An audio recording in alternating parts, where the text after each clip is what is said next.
দর্শক, যেমনটি কিন্তু আমরা দেখাচ্ছিলাম, ছাত্রদল নেতা সাম্য হত্যার প্রতিবাদে শাহবাগ থানা ঘেরাও করতে এসেছে শিক্ষার্থীরা। ইতিমধ্যে কিন্তু পুলিশ এবং শিক্ষার্থীদের যে মুখোমুখি অবস্থান সেটি কিন্তু আমরা দেখতে পাচ্ছিলাম।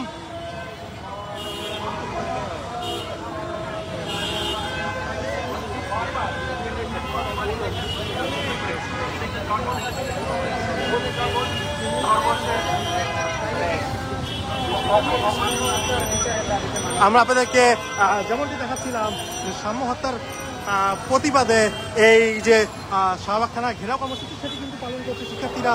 অর্থাৎ শিক্ষার্থীরা যেটি বলছেন যে সাম্য হত্যার যারা হত্যাকারী তাদের সকলকে খুব তাড়াতাড়ি গ্রেপ্তার করতে হবে এবং এই গ্রেপ্তার যেন তাড়াতাড়ি হয় সেজন্য শিক্ষার্থীরা আজকে, শিক্ষার্থী সহ সচেতন যারা রয়েছেন তারা আজকে শাহবাগ থানা ঘেরাও করতে আছেন। রাজু ভাস্কর্য থেকে একটি বিক্ষোভ মিছিল নিয়ে শাহবাগ থানার দিকে আসেন। আমরা দেখতে পাচ্ছিলাম ইতিমধ্যে শিক্ষার্থী এবং পুলিশের যে অবস্থান সেটি কিন্তু আপনাদেরকে দেখানোর চেষ্টা করছি।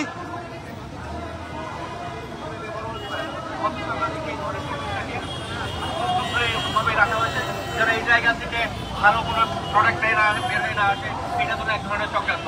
আমরা মনে করি এটা শাহবাগ থানার ব্যর্থতা, এটা বাংলাদেশের পুলিশ বিভাগের ব্যর্থতা, স্বরাষ্ট্র মন্ত্রণালয়ের ব্যর্থতা, এবং ওনারা শুধু পদ দিয়েই বসে থাকেন এবং সেই পদের উত্তাপে উত্তপ্ত থাকেন, এখানে তাকান না। কিন্তু এখন সময় এসে গেছে পরিবর্তনের।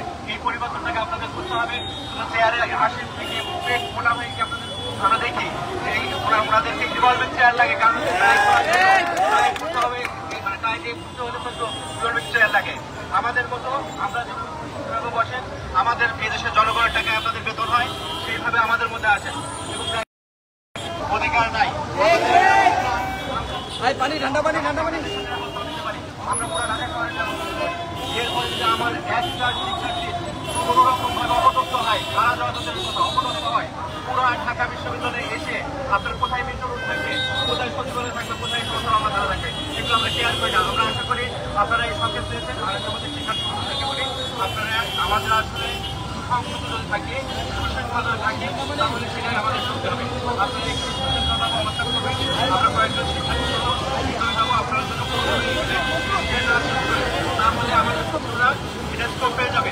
আমরা ভিতরে যাচ্ছি, আমরা তাদের সাথে কথা বলবো এবং ওনাকে আমাদের যে মেসেজ 48 ঘন্টার আলটিমেটাম, এই 48 ঘন্টার মধ্যে কার্যকর করতে হবে। আমরা বলেছি দলকে রিমান্ড দেওয়া হয়েছে, এটা আসলে রিমান্ড কিনা, আসলে কার্যকর রিমান্ড কিনা, এটা পুরো জাতির সামনে এটা স্পষ্ট করতে হবে। আমি এই কথা বলে আমাদের সাথে আমি একাত্মতা ঘোষণা করে শেষ করছি।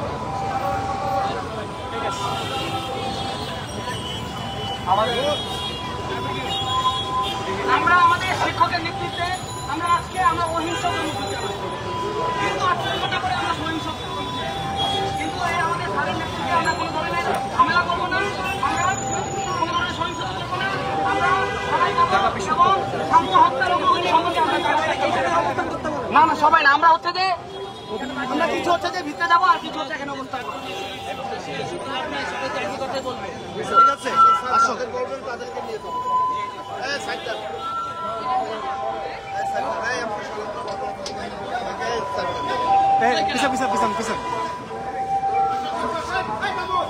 দর্শক, আমরা কিন্তু যেমনটি দেখছিলাম শাহবাগ থানার ভিতরে প্রবেশ করছেন শিক্ষক সহ শিক্ষার্থীরা। অর্থাৎ সাম্য হত্যার সাথে যারা জড়িত তাদের 48 ঘন্টার যে আলটিমেটাম সেটি প্রশাসনের সাথে কথা বলার জন্যই মূলত শিক্ষক সহ শিক্ষার্থীরা ভিতরে প্রবেশ করছেন, যেমনটি কিন্তু আপনাদেরকে সরাসরি দেখাচ্ছি।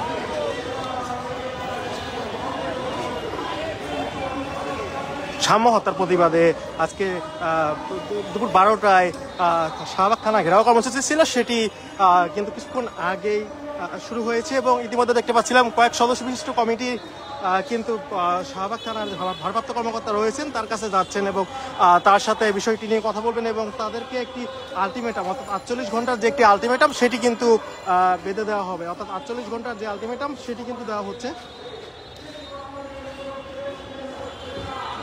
48 ঘন্টার মধ্যে যদি সাম্য হত্যার সকল আসামিকে গ্রেপ্তার করা না হয় তাহলে বড় কর্মসূচি ঘোষণা করা হবে, এমনটি কিন্তু জানানো হয়েছে এখান থেকে।